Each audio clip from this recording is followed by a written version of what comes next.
Binubuksan ang matang bulag.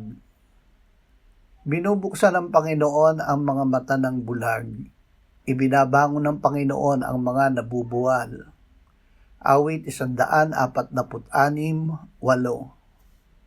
Ako ang Panginoon, tinawag ko kayo sa katuwiran upang imulat ang mga bulag na mata, upang ilabas ang mga bilanggo sa bilangguan, at silang nakaupo sa kadiliman mula sa bilangguan.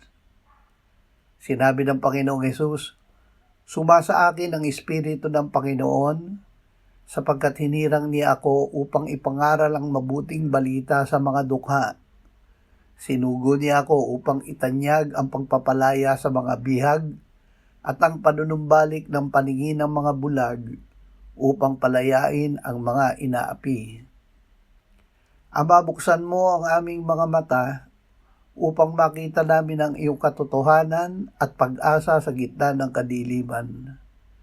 Ikaw ang aming kalakasan at liwanag sa lahat ng pagkakataon. Amen.